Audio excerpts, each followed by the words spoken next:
माधवी की आंखों में सारा संसार अंधेरा हो रहा था। कोई अपना मददगार न दिखाई देता था। कहीं आशा की झलक न थी। उस निर्धन घर में वह अकेली पड़ी रोती थी और कोई आंसू पोंछने वाला न था।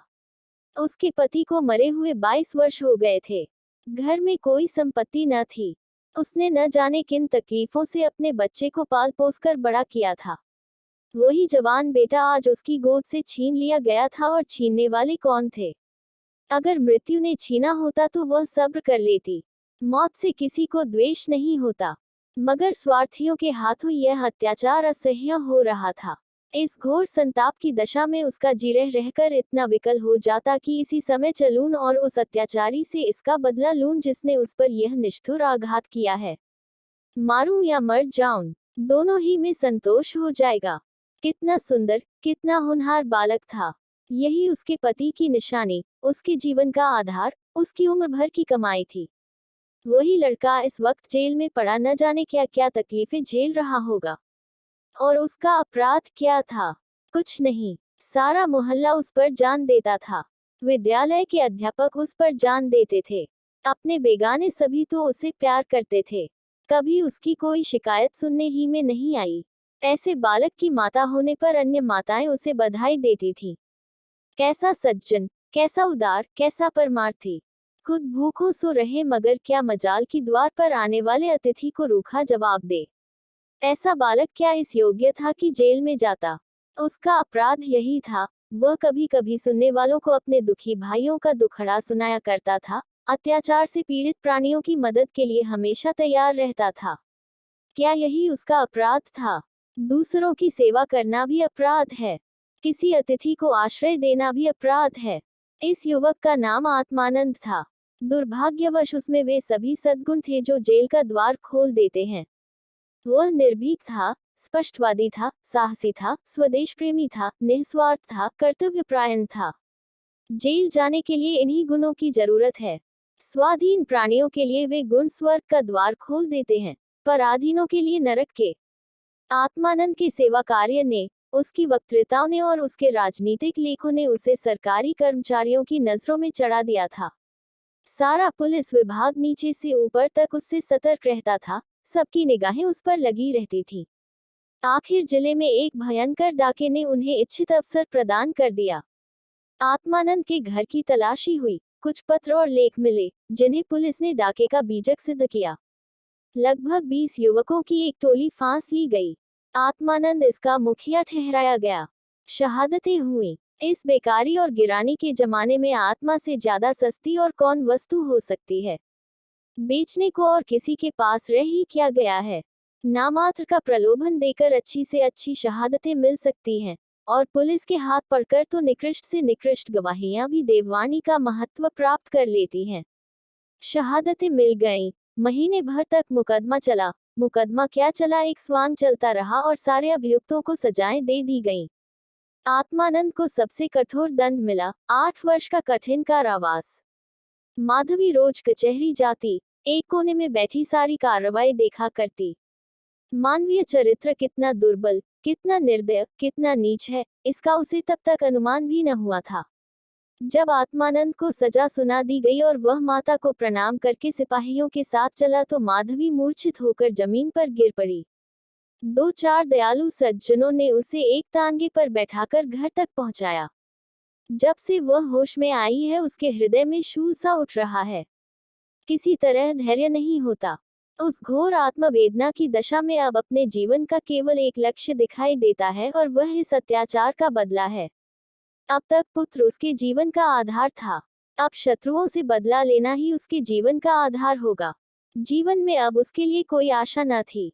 इस अत्याचार का बदला लेकर वह अपना जन्म सफल समझेगी। इस अभागे नर पिशाच बागची ने जिस तरह उसे रक्त के आंसू रुलाए हैं, उसी भांति यह भी उसे रुलाएगी। नारी हृदय कोमल है, लेकिन केवल अनुकूल दशा में, जिस दशा में पुरुष दूसरों को दबाता है, स्त्री शील और विनय की देवी हो जाती है। लेकिन जिसके हाथों अपना सर्वनाश हो गया हो, उसके प्रति स्त्री को पुरुष से कम घृणा और क्रोध नहीं होता। अंतर इतना ही है कि पुरुष शस्त्रों से काम लेता है, स्त्री कौशल से। रात भीगती जाती थी और माधवी उठने का नाम न लेती थी। उसका दुख प्रतिकार के आवेश में विलीन होता जाता था, यहाँ तक कि इसके सिवा उसे और किसी बात की याद ही न रही। उसने सोचा, कैसे ये काम होगा। कभी घर से नहीं निकली। वैधव्य के 22 साल इसी घर में कट गए, लेकिन अब निकलूंगी। जबरदस्ती निकलूंगी, भिखारिन बनूंगी, टहलनी बनूंगी, झूठ बोलूंगी, सब कुकर्म करूंगी। सत्कर्म के लिए संसार में स्थान नहीं। ईश्वर ने निराश होकर कदाचित इसकी ओर से मुंह फेर लिया है। जब ही तो यहाँ ऐसे ऐसे अत्याचार होते हैं और पापियों को दंड नहीं मिलता। अब इन्हीं हाथों से उसे दंड दूंगी। संध्या का समय था। लखनऊ के एक सजे हुए बंगले में मित्रों की महफिल जमी हुई थी। गाना बजाना हो रहा था। एक तरफ आतिशबाजियां रखी हुई थी, दूसरे कमरे में मेजों पर खाना चुना जा रहा था। चारों तरफ पुलिस के कर्मचारी नजर आते थे। वह पुलिस के सुपरिंटेंडेंट मिस्टर बागची का बंगला है। कई दिन हुए उन्होंने एक माके का मुकदमा जीता था। अफसरों ने खुश होकर उनकी तरक्की कर दी थी और उसी की खुशी में यह उत्सव मनाया जा रहा था। यहाँ आए दिन ऐसे उत्सव होते रहते थे। मुफ्त के गवैये मिल जाते थे, मुफ्त की आतिशबाजी, फल और मेवे और मिठाइयाँ आधे दामों पर बाजार से आ जाती थी और चद्दावत हो जाती थी। दूसरों के जहाँ 100 लगते, वहाँ इनका 10 से काम चल जाता था। दौड़ धूप करने को सिपाहियों की फौज थी ही। और यह माके का मुकदमा क्या था, वह जिसमें निरपराध युवकों को बनावटी शहादत से जेल में ठूंस दिया गया था। गाना समाप्त होने पर लोग भोजन करने बैठे।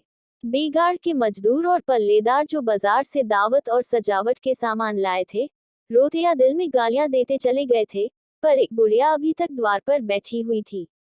अन्य मजदूरों की तरह वह भुना भुना कर काम न करती थी। हुक्म पाते ही खुश दिल मजदूर की तरह दौड़ दौड़ कर हुक्म बजा लाती थी। यह माधवी थी, जो इस समय मजूरनी का वेश धारण करके अपना घातक संकल्प पूरा करने आई थी। मेहमान चले गए, महफिल उठ गई, दावत का सामान समेट दिया गया। चारों ओर सन्नाटा छा गया, लेकिन माधवी अभी तक यहीं बैठी थी। सहसा मिस्टर बागची ने पूछा, बुढ़ी, तू यहाँ क्यों बैठी है? तुझे कुछ खाने को मिल गया? माधवी, हाँ हुजूर, मिल गया। बागची, तू जाती क्यों नहीं? माधवी, कहाँ जाऊं सरकार, मेरा कोई घर द्वार थोड़े ही है। हुकुम हो तो यहीं पड़ी रहूं। पाव भर आटे की परवस्ती हो जाए हुजूर। बागची, नौकरी करेगी? माधवी, क्यों न करूंगी सरकार, यही तो चाहती हूँ। बागची, लड़का खेला सकती है? माधवी, हाँ हुजूर, वह मेरे मन का काम है। बागची, अच्छी बात है, तू आज ही से रह जा, घर में देख, जो काम बताएं वह कर। 1 महीना गुजर गया। माधवी इतना तन मन से काम करती है कि सारा घर उससे खुश है। बहू जी का मिजाज बहुत ही चिड़चिड़ा है।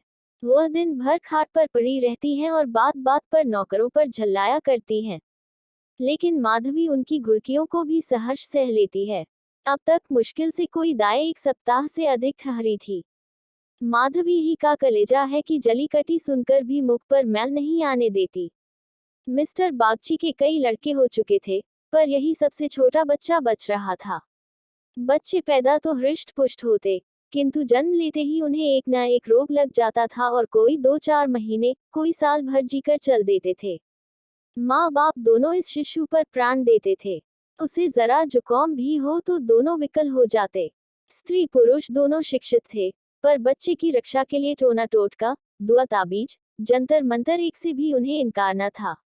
माधवी से यह बालक इतना हिल गया कि एक क्षण के लिए भी उसकी गोद से न उतरता। वह कहीं एक क्षण के लिए चली जाती तो रो रो कर दुनिया सिर पर उठा लेता।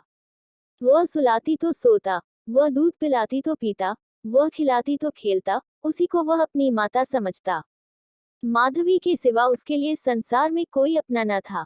बाप को तो वह दिन भर में केवल 2-4 बार देखता और समझता ही कोई परदेशी आदमी है।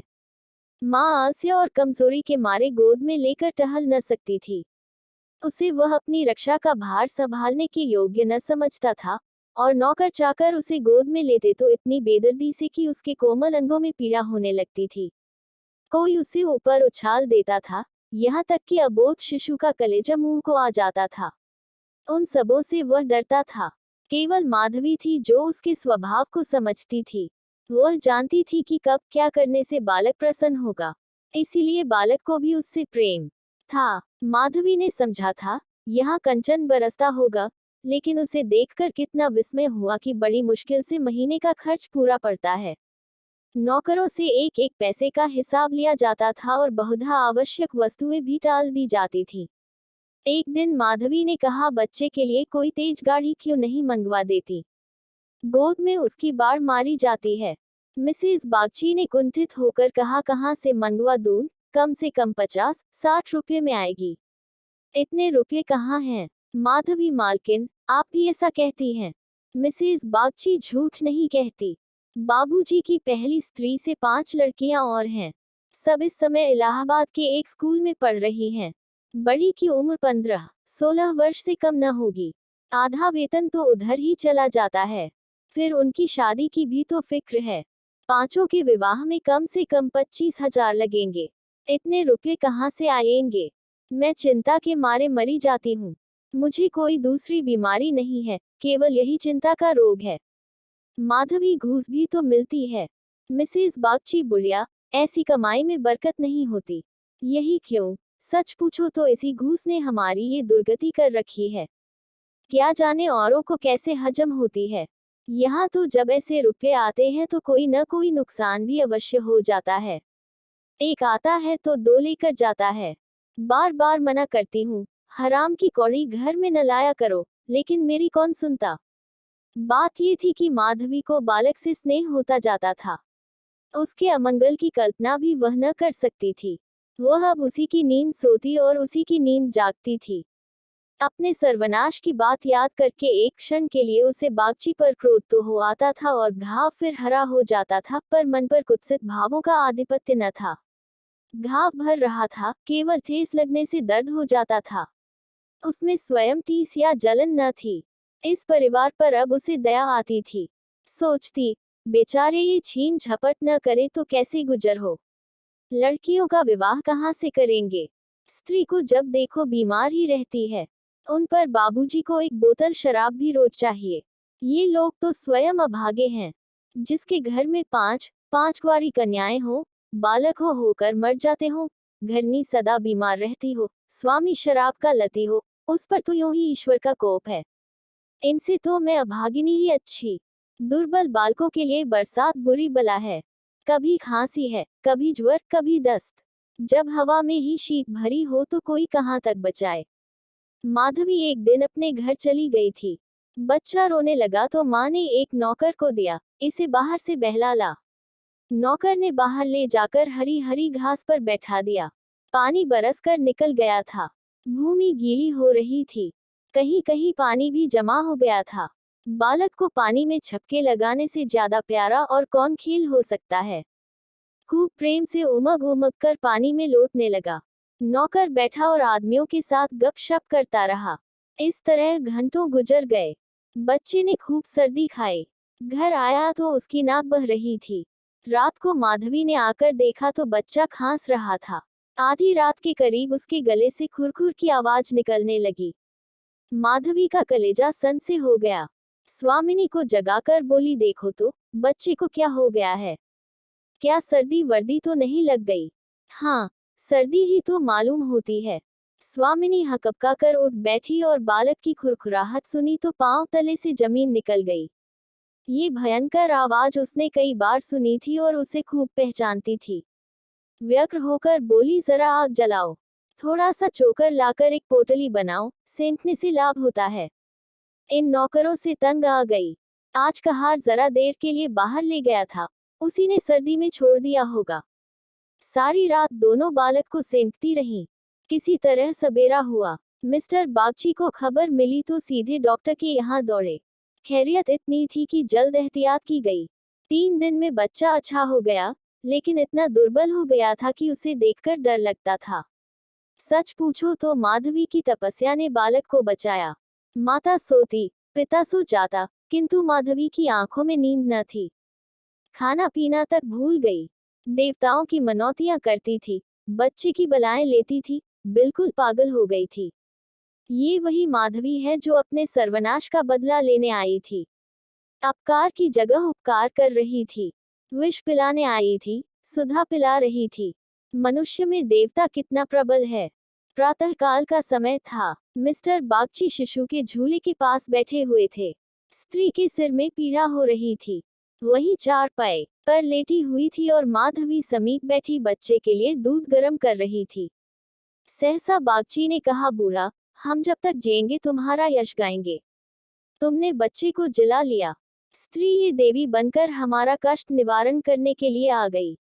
यह न होती तो न जाने क्या होता। बूढ़ा, तुमसे मेरी एक विनती है। यूं तो मरना जीना प्रारब्ध के हाथ है, लेकिन अपना अपना पौरा भी बड़ी चीज है। मैं अभागिनी हूँ। अब कि तुम्हारे ही पुण्य प्रताप से बच्चा संभल गया। मुझे डर लग रहा है कि ईश्वर इसे हमारे हाथ से छीन न ले।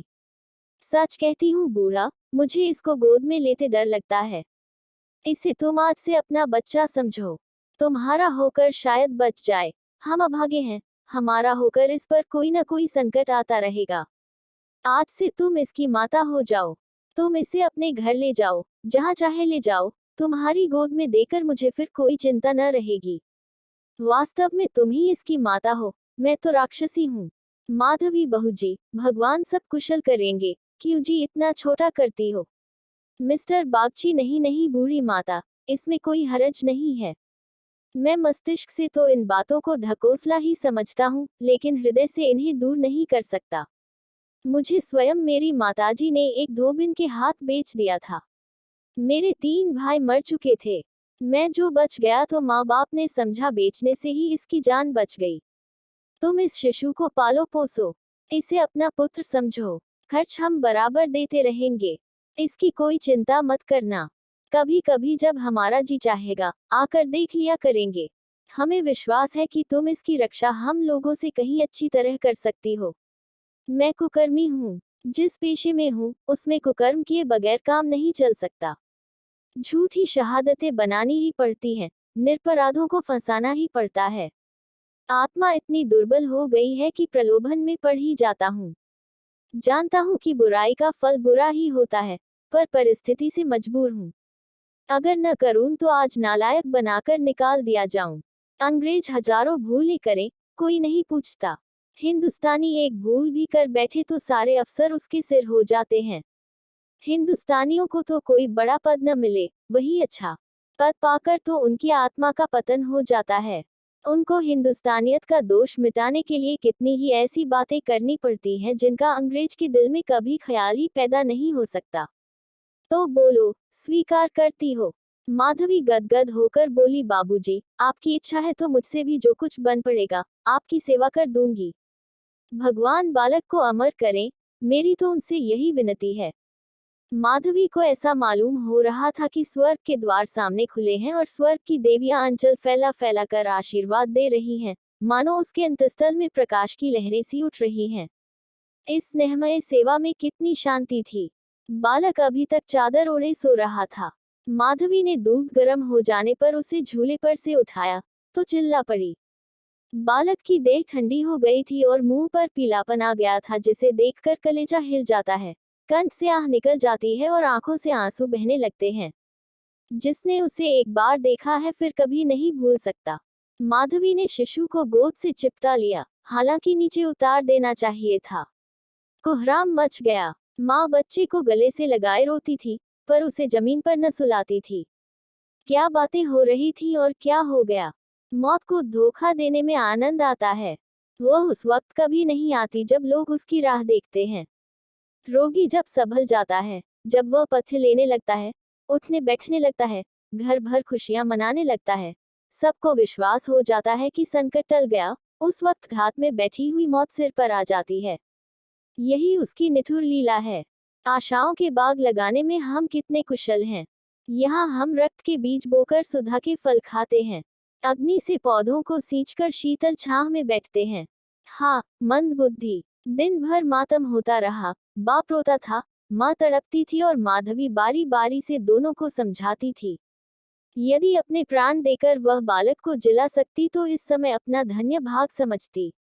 वह अहित का संकल्प करके यहाँ आई थी और आज जब उसकी मनोकामना पूरी हो गई और उसे खुशी से फूला न समाना चाहिए था, उसे उससे कहीं घोर पीड़ा हो रही थी जो अपने पुत्र की जेल यात्रा से हुई थी।